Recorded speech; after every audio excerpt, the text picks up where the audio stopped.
There is a corner of Europe where land and water have spent centuries negotiating their boundaries.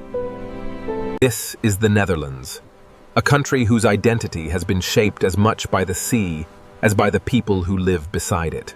From above, the country resembles an enormous living map, drawn with canals, fields, dikes, roads, and waterways. Here, protecting the land from water became more than engineering. It became a way of life. Generations learned to drain wetlands, strengthen dikes, redirect rivers, and transform difficult terrain into productive land. Old windmills and modern pumping stations tell different chapters of the same story: the constant management of water. Water divides the landscape, connects communities, carries boats, protects ecosystems, and shapes the rhythm of daily life. And nowhere is that relationship more visible than in the country's cities, where streets and waterways have evolved together. Even movement follows a distinctive rhythm here, measured not only in cars and trains, but in bicycles, boats, and footsteps. Then spring arrives, and another Dutch symbol transforms the earth itself into color. Millions of tulips appear in carefully cultivated rows, producing one of Europe's most unforgettable seasonal landscapes. Each flower seems delicate, yet together they create fields powerful enough to define an entire national image. But the Netherlands is far more than tulips and windmills. Its landscapes contain stories of trade. To understand this country, we must travel slowly, from quiet canals to great cities. Our journey begins in one of the most peaceful villages in Europe. Giethoorn, in the province of Overijssel, is often described as the Dutch Venice. Here, canals and footpaths take the place of conventional streets through much of the historic village. Homes appear to float within gardens, separated by narrow waterways, and connected by small wooden bridges. Silence is part of Giethoorn's character, interrupted mainly by birds, water, and passing boats. The waterways were not originally created for tourism. Peat extraction centuries ago helped form the lakes and channels that define the area today. Human activity unintentionally created a landscape that later became celebrated for its extraordinary tranquility. Each bridge becomes part of the architecture, joining homes, gardens, paths, and islands into one continuous waterside community. Every season gives the village a different personality, from spring flowers to autumn reflections and quiet winter mornings. When temperatures fall, water that carries boats can become a frozen pathway. From this quiet village, our journey moves west toward a place where wind once powered an industrial revolution. At Zaanse Schans, the silhouettes of traditional windmills recall the era when wind powered Dutch industry. Windmills were machines long before they became postcards. Their rotating mechanisms transferred wind energy into the mechanical force needed for production. Different mills perform different tasks: grinding, sawing, crushing, processing, and supporting local industry. Historic homes preserved here recreate the appearance of the Zaanse region during an earlier Dutch age. Hundreds of wind-powered workshops once operated throughout this region. The architecture is immediately recognizable, combining practical wooden construction with a distinctive regional style. Together, water transport and wind power helped turn the Zaanse district into an important early industrial landscape. But Dutch mastery of wind was only one part of a far greater engineering story. Ahead lies the Afsluitdijk, one of the great symbols of Dutch hydraulic ambition. This enormous barrier transformed the geography of the Netherlands. Built in the early 20th century, it separated the former Zuiderzee from the North Sea. Behind the barrier, The former inland sea gradually became the freshwater IJsselmeer. Sand, clay, stone, labor, and careful planning created a protective line across the water. Yet the dike could not simply block movement. Locks and sluices allow vessels and water to pass under controlled conditions. Protection and navigation had to coexist.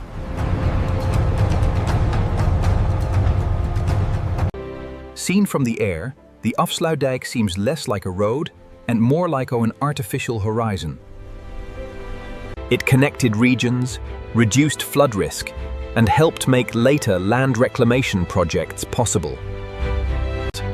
From engineering on a national scale, we travel to the city where canals became a foundation for global commerce. Amsterdam, the official capital of the Netherlands and one of Europe's most recognizable cities. Its canal network creates a geometry unlike almost any other European capital. These waterways were designed for transport, trade, drainage, defense, and urban expansion. During the Dutch Golden Age, Amsterdam became one of the great commercial centers of the world. Merchant houses rose beside the canals, their narrow profiles creating the architectural rhythm still visible today. Some old houses appear to lean and dance, shaped by age, foundations, and centuries of movement beneath the city. Above the water, another symbol dominates Amsterdam: the bicycle. Cycling is woven deeply into everyday mobility, connecting neighborhoods with remarkable efficiency. Near major transport hubs, the scale of bicycle use becomes impossible to miss. Central Station is one of the principal gateways to the city, connecting rail, tram, bus, ferry, bicycle, and pedestrian networks. Free ferries continually cross the IJ, linking the historic center with Amsterdam's rapidly changing northern districts. Across the water, modern viewpoints reveal Amsterdam from a completely different angle. From here, the canal rings become visible as part of a carefully structured urban landscape. Amsterdam's identity is also inseparable from art. The Rijksmuseum preserves extraordinary works associated with the Netherlands' artistic golden age. Nearby, contemporary architecture continues the city's long relationship between experimentation and the waterfront. Living on the water is not merely picturesque.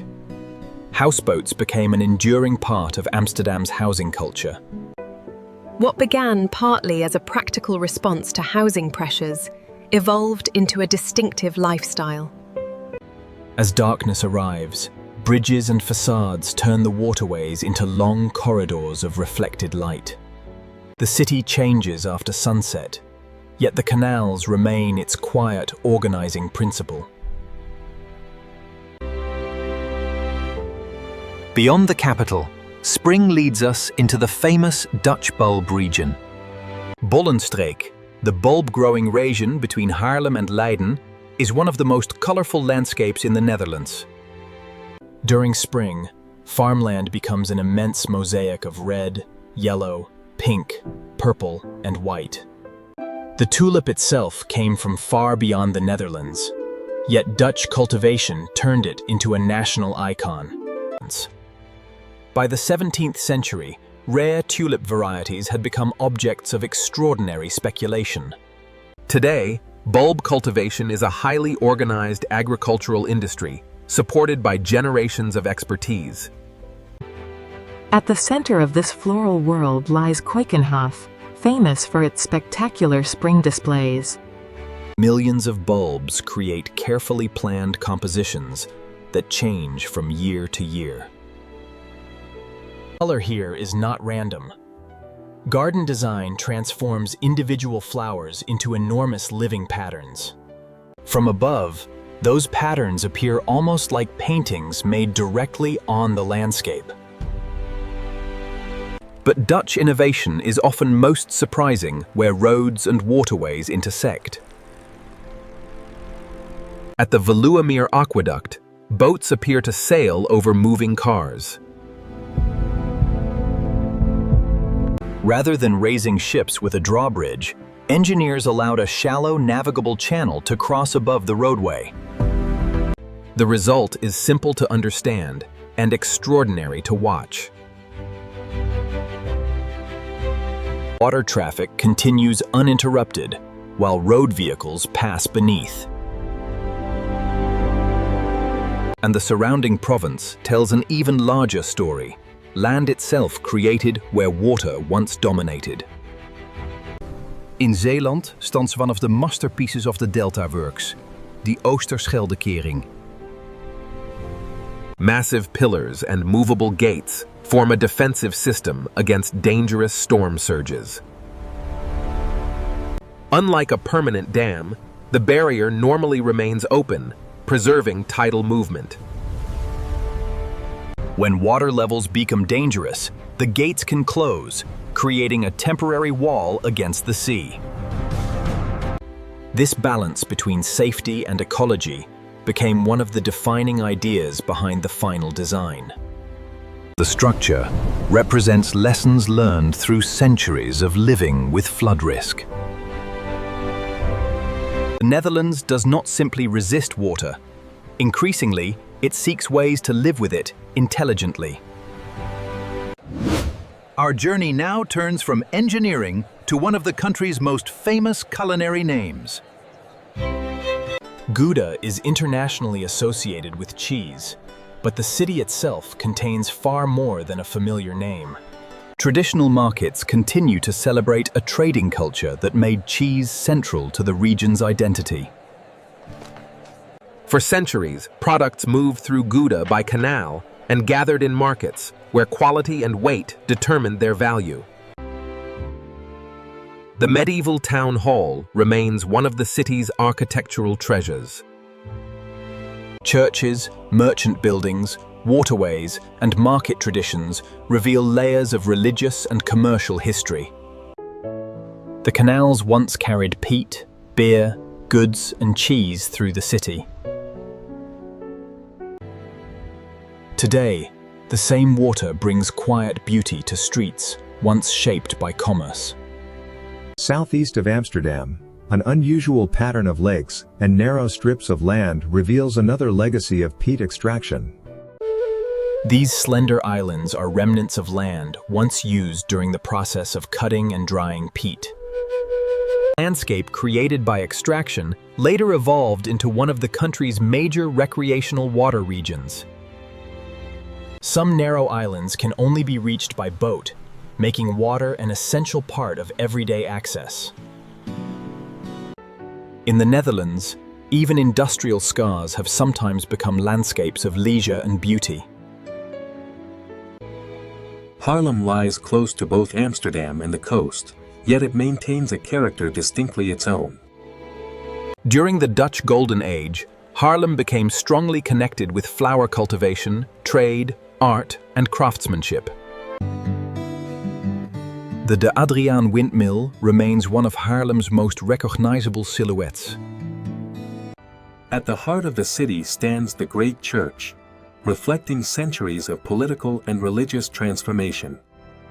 Its famous organ became associated with some of Europe's most celebrated musicians. Haarlem's history is preserved not as a frozen museum, but within an active modern city. Further inland lies Utrecht, one of the historical centers of the Netherlands. Utrecht's skyline is dominated by its medieval tower, while below, an unusual canal system defines the old city. Unlike most Dutch canals, Utrecht's historic waterways include lower wharfs at water level. Warehouses once opened directly onto the canal, allowing goods to move efficiently between boats and businesses. Today, many former storage spaces have become cafes, restaurants, and cultural venues. Utrecht played a major role in the political formation of the Dutch Republic. Modern traditions continue to fill the canals with color, particularly during national celebrations. Beyond the city stands the largest castle in the Netherlands.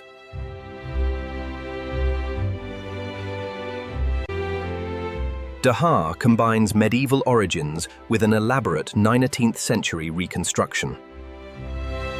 Its towers, gardens, bridges, and water defenses create one of the most dramatic historic scenes in the country.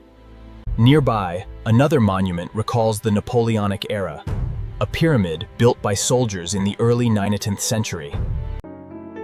From medieval canals to aristocratic estates, Utrecht contains history at almost every scale. Then the Dutch landscape changes dramatically. Rotterdam is the Netherlands reinvented in steel, glass, concrete, and movement. After devastating destruction during the Second World War, the city chose architectural experimentation instead of simply rebuilding the past. Its port grew into the largest in Europe and one of the great logistical gatewalls of the continent. Ships, cranes, railways, roads, warehouses, and pipelines connect Rotterdam with global supply chains. The movement rarely stops.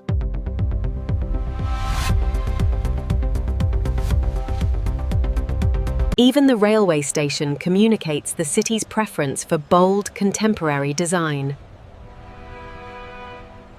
The Markthal combines food, housing, architecture, and public space beneath one enormous arch. Nearby, the cube houses transform conventional homes into a geometric urban experiment. Their tilted forms were conceived as a kind of architectural forest. Across the Maas, the Erasmus Bridge has become the modern symbol of Rotterdam. It physically links two sides of the city while visually uniting Rotterdam's waterfront. At night, Rotterdam feels very different from the canal cities of the Dutch Golden Age. Yet water remains just as central here, only the scale and purpose have changed. Beyond the cities lies another Netherlands, quieter and unexpectedly wild. Hoge Veluwe brings forests, heath, grasslands, and inland sand together in one extraordinary landscape. Glacial processes helped shape the rolling terrain long before modern Dutch history began. Some open sandy areas feel almost desert-like, an unusual sight in this green northern country. At other times of year, heathlands cover the ground in intense violet.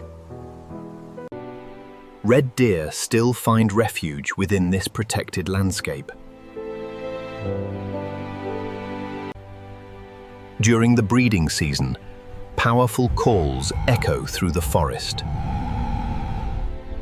The return of wolves after a long absence represents one of the most remarkable recent changes in Dutch wildlife. Even in a densely populated country, wild species can return when habitat and protection create opportunities. Back beside the water, an old fishing village preserves another chapter of Dutch life. Volendam grew from a fishing community and became famous for traditions maintained through generations. For centuries, relative isolation helped preserve distinctive local customs and identity. The harbour remains the visual heart of the village.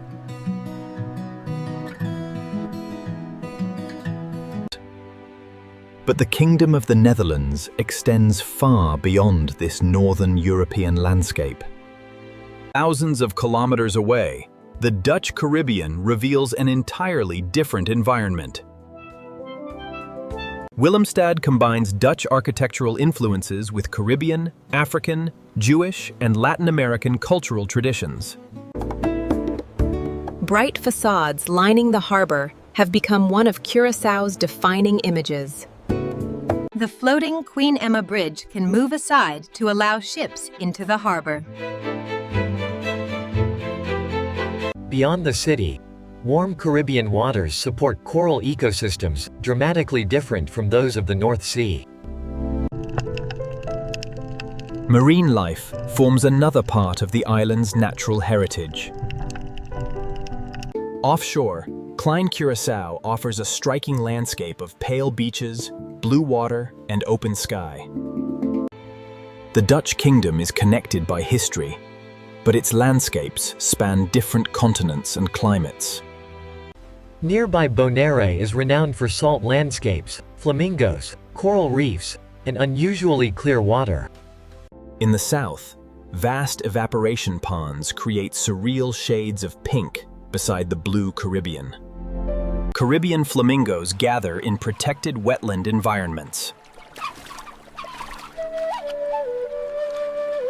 Just offshore, coral reefs make the island one of the region's celebrated diving destinations. Protected islands and marine areas demonstrate the importance of conservation to the local environment. Returning north, we find communities whose identity was also formed by island life. Marken spent centuries as an island, before a causeway connected it permanently to the mainland. Its wooden architecture and narrow lanes preserve traces of a community once dependent on fishing and water. Physical isolation ended, but cultural identity survived. From above, the old island geography remains easy to imagine. Our journey continues to the political heart of the Netherlands. The Hague is the seat of Dutch government and one of the world's best-known centers of international law. The Peace Palace has become a global symbol of international justice. Its halls are associated with institutions created to resolve disputes through law rather than conflict. Dutch political life has long centered around the historic Binnenhof.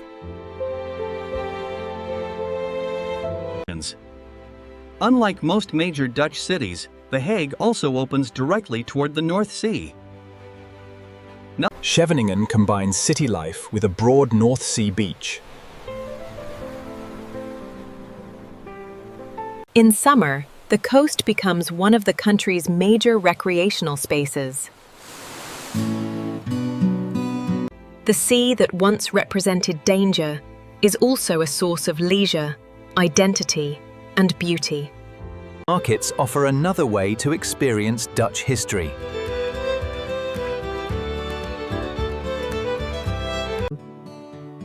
Alkmaar is famous for its traditional cheese market and its role in the struggle for Dutch independence. Traditional porters continue to demonstrate practices associated with centuries of cheese trading. Distinctive hats identify traditional groups involved in the market ritual. Behind the spectacle lies a city shaped by waterways, commerce, and warfare. Along Lake IJssel, Hoorn recalls the maritime power of the Dutch Golden Age. Merchants, sailors, and trading companies once connected this port with distant parts of the world. Its old center preserves the scale and architecture of a prosperous port town. A restored heritage railway now carries visitors through the surrounding countryside. Mechanical rhythm replaces the quiet sound of canals as the train crosses historic farmland. Near the geographic center of the country lies the medieval city of Amersfoort. The Koppelpoort is remarkable because it protected access by both land and water. Walls, towers, and canals reveal the defensive logic of the medieval city. One surviving tower still dominates the skyline, even though the church it once belonged to disappeared centuries ago. Today, preserved history exists beside a lively modern community. Near the densely populated western cities, coastal dunes provide an unexpected refuge for wildlife. Zuid-Kennemerland protects a mosaic of sand, woodland, grassland and water. European bison have been reintroduced as part of conservation and landscape management programs.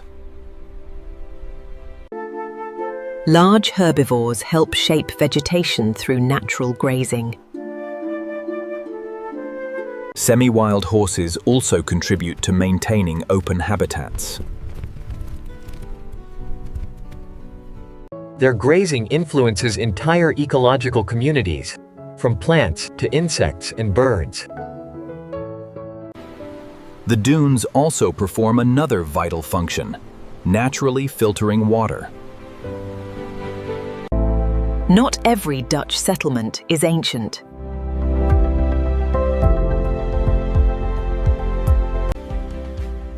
Blauwestad represents a modern experiment in building residential life directly around water. Many houses open directly onto lakes and canals.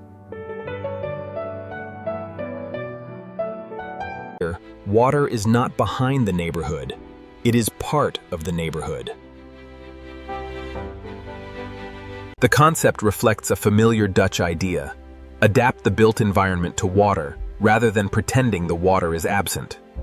Across Flevoland, another transformation is visible. Reclaimed land now producing renewable energy. Wind that once powered wooden mills now turns enormous modern turbines.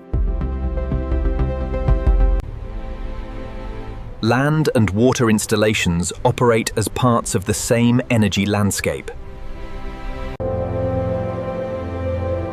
Below them lies ground that was once seabed. History becomes geometry in the fortified city of Naarden.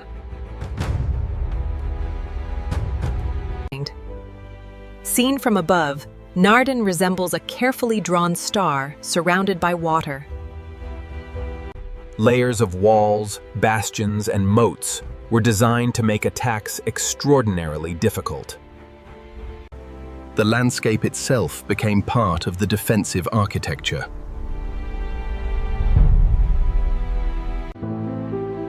Few preserved cities demonstrate early modern military planning so clearly. Only a short journey away, architecture takes a very different form. Zaandam developed at the heart of the historic Zaanse industrial region.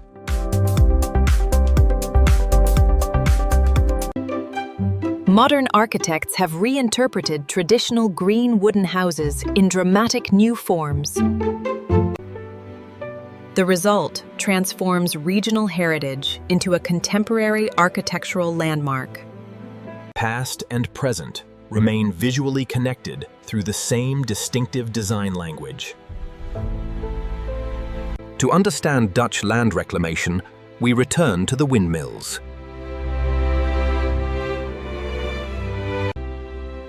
At Schermerhorn, windmills once worked together to drain Lake Schermer. Water was raised step by step until it could be discharged beyond the reclaimed area. What had been lake became productive farmland. Surviving mills are monuments to an era when renewable wind power literally changed geography. Nearby villages grew from the new land created by drainage. Stompetoren developed as an agricultural settlement after the surrounding lake was drained. Straight water channels and geometric parcels reveal the engineered origin of the countryside. Near Amsterdam, Durgerdam rests quietly along an old protective dike. Its houses follow the Waterlandse dijk in a long ribbon beside the water. In cold winters, the same water that defines the landscape can become a vast, natural skating surface. Further south, peat extraction created another remarkable pattern. Narrow lakes lie almost parallel, tracing the trenches left by medieval peat cutting. Nearby, constant drainage preserved farmland that might otherwise have become open water. Centuries-old parcel patterns remain visible in the modern landscape. Then we arrive at one of the most famous water management landscapes on Earth. Kinderdijk brings historic windmills, canals, dikes, and pumping systems together in one extraordinary setting. The mills operated collectively rather than independently. Their purpose was to move water upward through stages until it could reach a river and flow away. Inside, timber mechanisms transformed rotating sails into powerful pumping action. What now appears peaceful was once essential infrastructure, protecting homes and farmland. Kinderdijk captures the Dutch relationship with water in a single image. Beautiful because it was necessary. In Friesland, peat extraction produced yet another outcome: extensive wetlands. Over centuries, abandoned workings filled with water and were gradually reclaimed by vegetation. Today, these wetlands provide habitat for large birds of prey, including the returning white-tailed eagle. Improved water quality and reintroduction efforts have also helped European otters return. Clean water supports the fish populations on which these animals depend. A landscape created by exploitation has gradually transformed into a refuge for wildlife.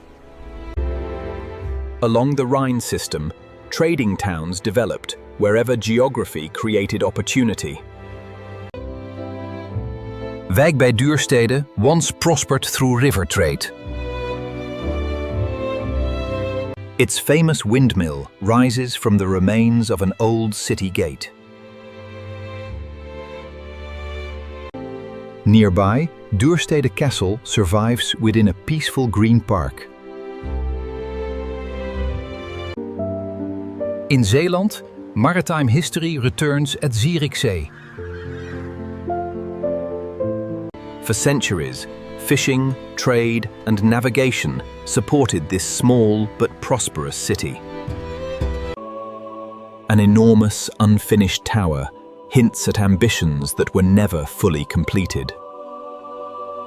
The Haven Canal maintained the city's connection with maritime routes. Friesland may be one of the best places to understand Dutch boating culture.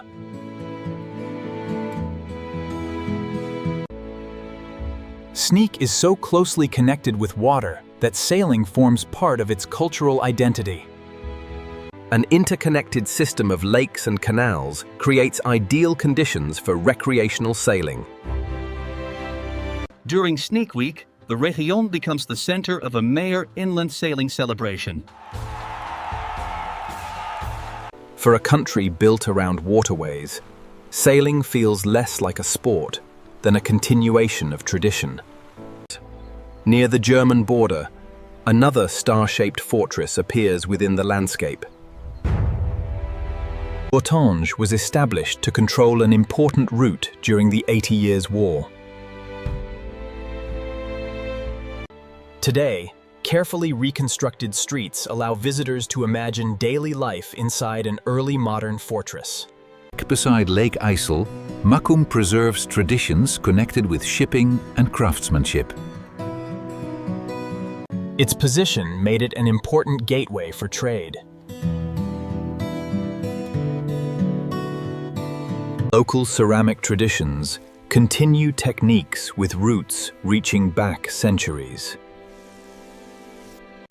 Today, tourism and recreation share the shoreline with historic identity. North of the mainland lies Texel, the largest of the West Frisian Islands. Beaches, dunes, forests, wetlands, farms, and polders create remarkable diversity within a relatively small island. Wind and sea continually shape the island's sandy margins. Nearby sandbanks provide resting places for harbor seals. Larger grey seals also use the Wadden Sea ecosystem. For migratory birds, these tidal areas are essential feeding and resting grounds. When the tide retreats, an immense hidden landscape temporarily emerges. Texel's beauty is inseparable from the changing rhythm of the sea.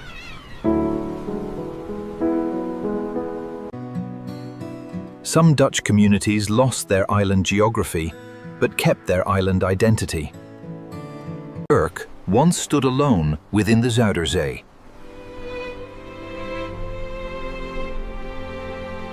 The old centre still reflects a strongly maritime culture.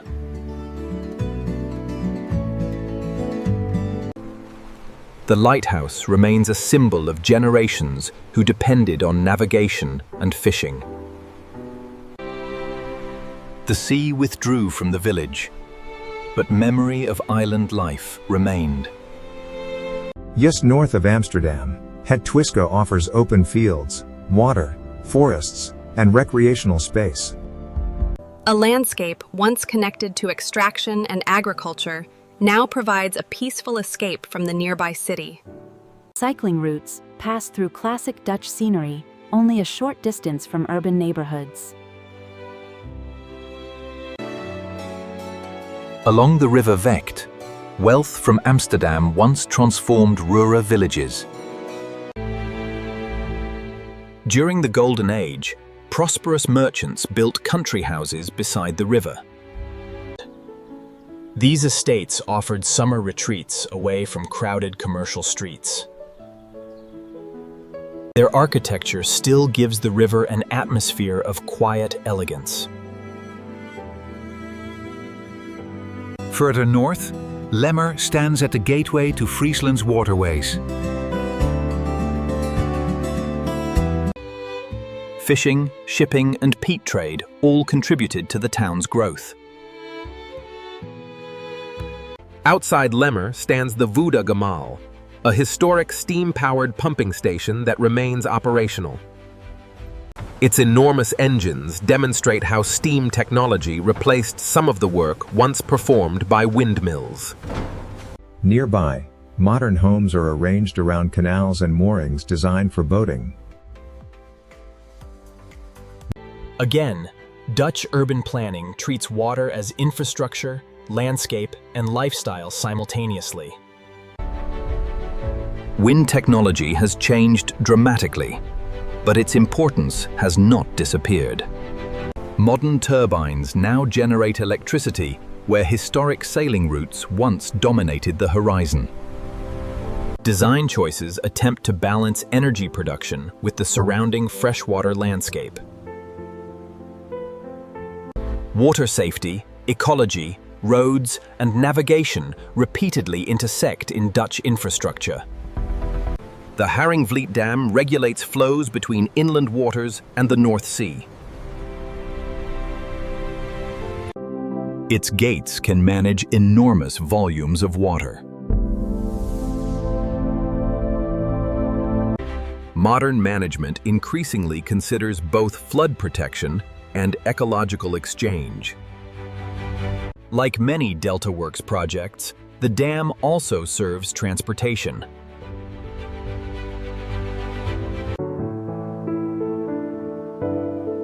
Infrastructure here rarely performs only one function. Along the coast, nature itself provides another form of infrastructure. Eyendel is a vast landscape of dunes, woodland, grassland, and wet depressions.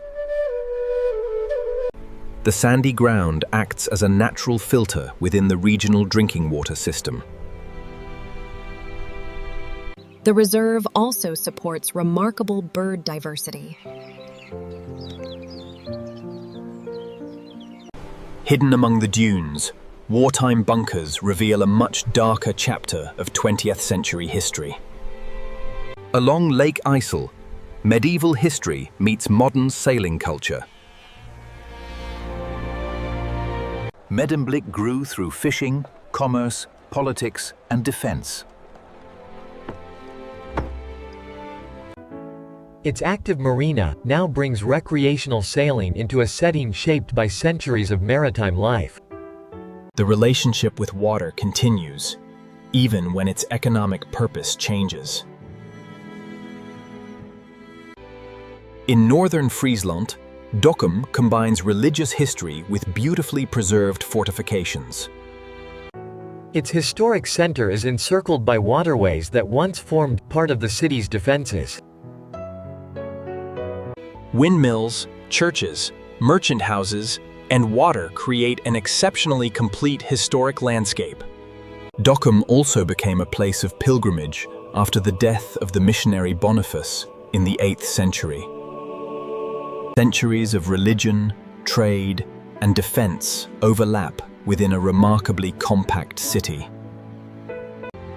The Netherlands' oldest national park protects another landscape formed by ancient ice.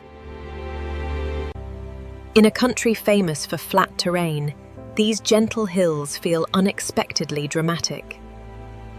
Late summer can transform the heath into a vast violet carpet. Adaptable species such as the red fox thrive among forests, open heath, and nearby farmland. From these hills, the Netherlands suddenly appears far less flat than its reputation suggests. Friesland returns us once more to the sea.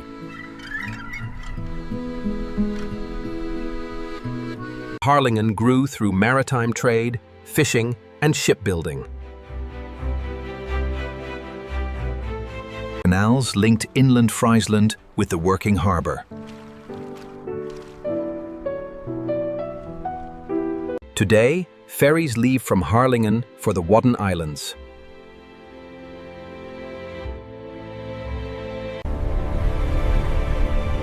The coastline is not an edge, but a gateway. Elsewhere, dikes built for water management now support renewable energy infrastructure. The Kramer project integrates wind energy directly with hydraulic works.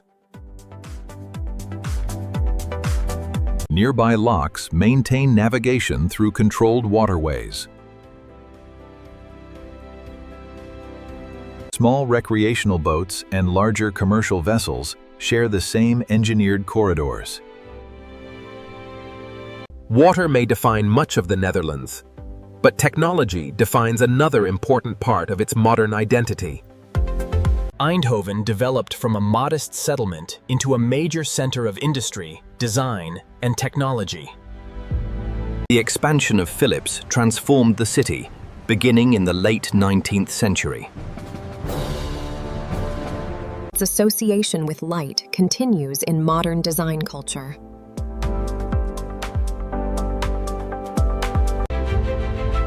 Today, Eindhoven is deeply connected with advanced technological research and engineering. Yet even in a highly modern country, medieval street patterns survive almost unchanged. Elburg is remarkable for its highly ordered medieval layout. Old walls and gates recall the period when the settlement was deliberately redesigned. Inside the defenses, narrow streets preserve the scale of an earlier age.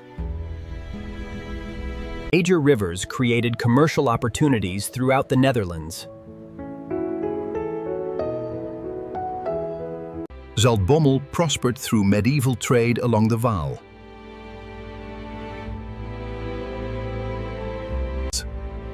Nearby, Loevestein Castle guarded a strategically important meeting of waterways. It served at different times as fortress, prison, and eventually museum.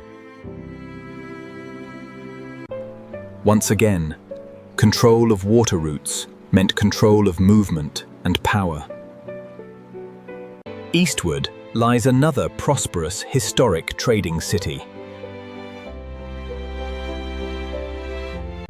Zvola's old centre remains surrounded by water in a pattern inherited from its defensive past.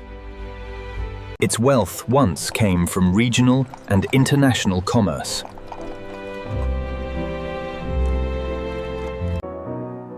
The distinctive tower, known locally as the Pepper Mill, has become a city landmark. Zwolle combines Hanseatic history with the energy of a modern provincial capital.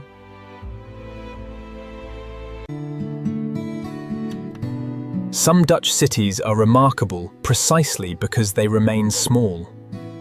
Eelst is known for peaceful waterways, traditional boat building, and strong Frisian identity. Homes open directly toward canals, with trees and gardens creating an unusually intimate waterfront. For generations, boat building supported fishing and local commerce. And when conditions allow, frozen canals become part of Friesland's celebrated skating culture. Water was also used as a weapon. Weesp formed part of defensive systems that could deliberately flood surrounding land. Later, industry brought new products and factories to the town.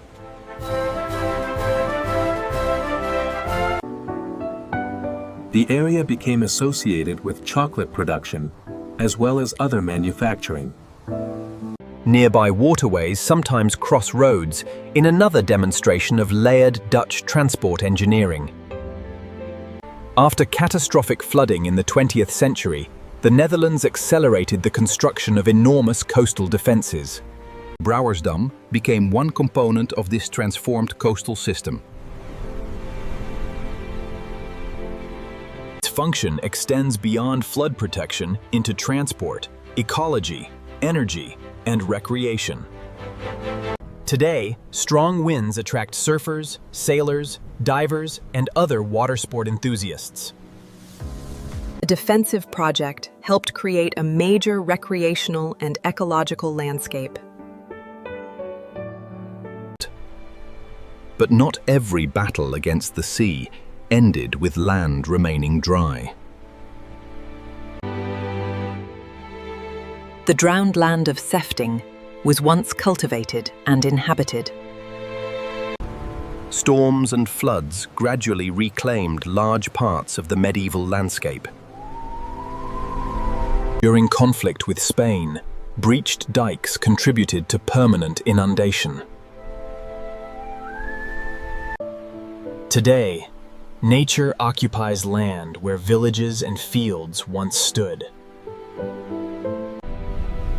Further north, wind and sea have built another monumental landscape. The Schorl Dunes are the highest dune system in the Netherlands. Trails cross open sand, pine forest, oak woodland, and wetland. Where vegetation cannot stabilize the surface, pale sand remains mobile. Different habitats support mammals, birds, reptiles, amphibians, and countless smaller species. From the summit, land, forest, and ocean merge into a single horizon. Along the IJssel River, Deventer developed as a major medieval center of trade. Merchants traded grain, wine, textiles, salt, and other goods through its markets. Historic fairs still draw crowds into streets shaped centuries ago. Its riverfront reveals how commerce and geography created enduring urban centers. Another fortress city demonstrates the precision of early modern defensive design. Bastions, moats, and walls form a star-shaped defensive system beside the Maas. A meticulous 20th century restoration returned much of Houston to its 17th century appearance.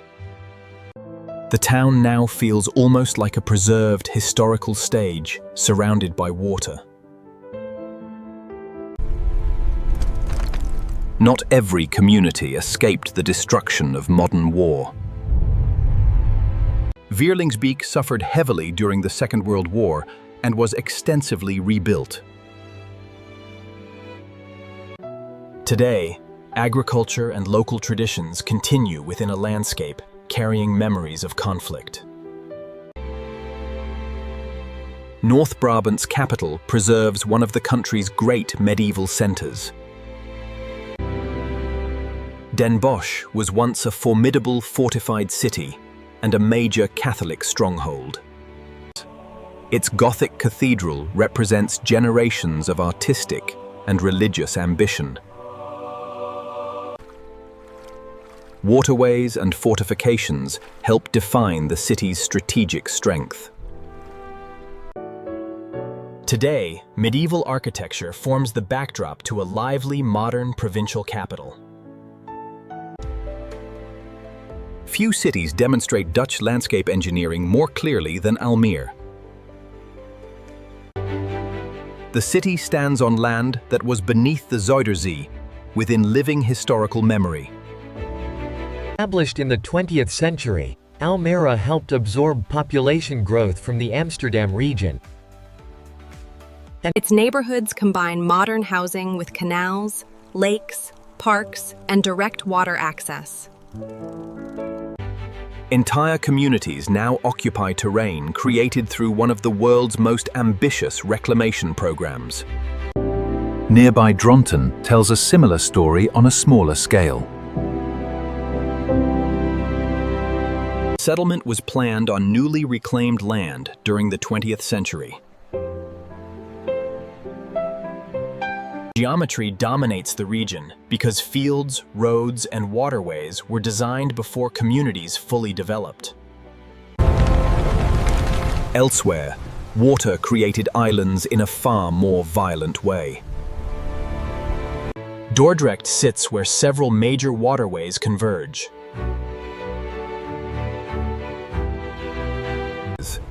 A catastrophic medieval flood transformed the surrounding region and left the city isolated by water. Dordrecht later played an important political role during the Dutch struggle for independence. Its waterways remain among the busiest and most visually distinctive in the country. The Netherlands changes character again near the borders of Belgium and Germany.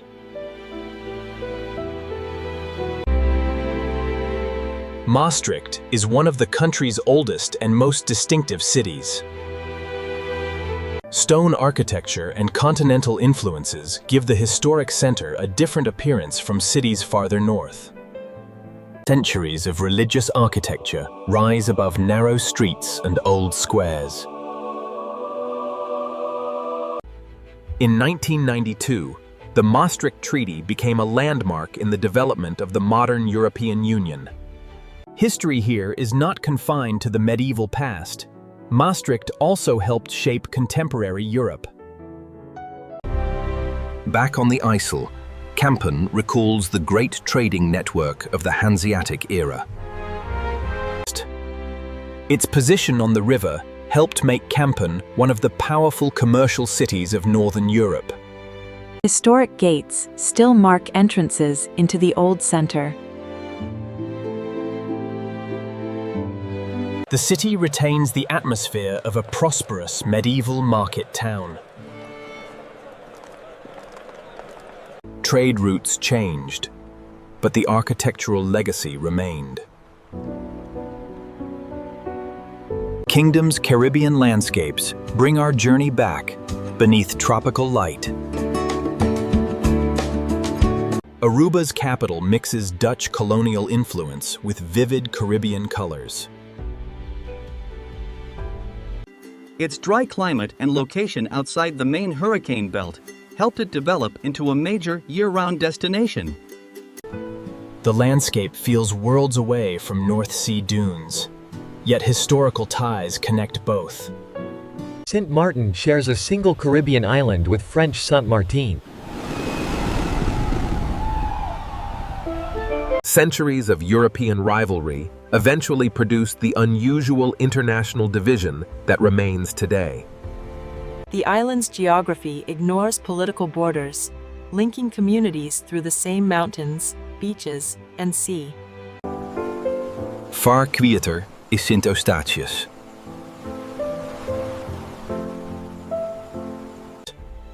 The island is dominated by the Quill, an inactive volcanic cone covered in tropical vegetation.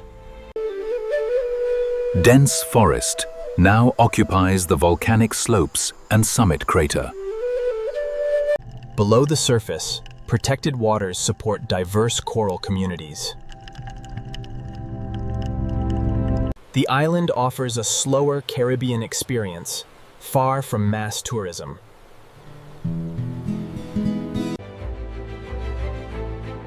Back in Europe, Nijmegen carries more than 2,000 years of history.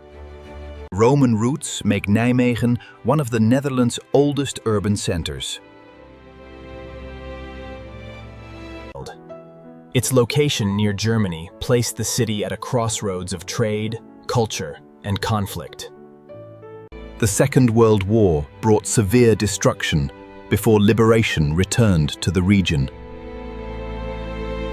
Today, reconstruction and ancient history coexist beside the wall. At the northern tip of North Holland, Den Helder faces directly toward the Wadden Sea. Its strategic position made Den Helder central to Dutch naval activity. The towering Lang Jaap lighthouse became an important guide for vessels navigating dangerous coastal waters. Nearby beaches reveal the calmer recreational side of this exposed coastline.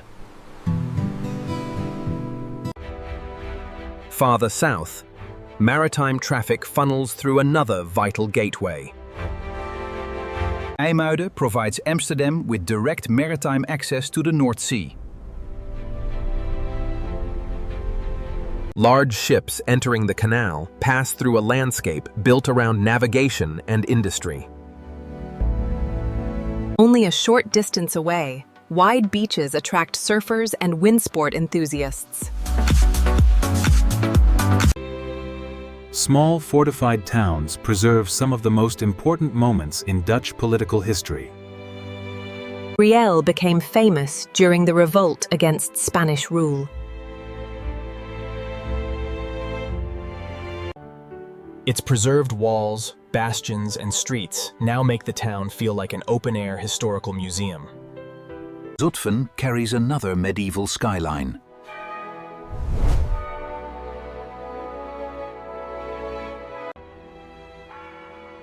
Its abundance of towers earned it a reputation as a city of towers.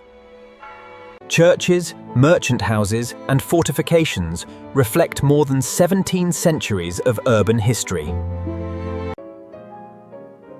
Between Amsterdam and The Hague lies a city synonymous with scholarship. Leiden combines medieval waterways with one of Europe's great academic traditions. Its university, founded in the 16th century, became an important center of science and learning. The waterways once served defense and transport, before becoming part of the city's distinctive cultural landscape. Nearby Delft became famous for ceramics and its deep connection with Dutch royal history. Blue and white Delftware became a celebrated European ceramic tradition. The city is also closely linked with William of Orange, a foundational figure in Dutch history. opportunities. From tropical islands to North Sea dunes, from medieval streets to cities built on reclaimed seabed, Perhaps the Netherlands is best understood not as a country that defeated water, but as one that learned to negotiate with it, turning challenge into engineering.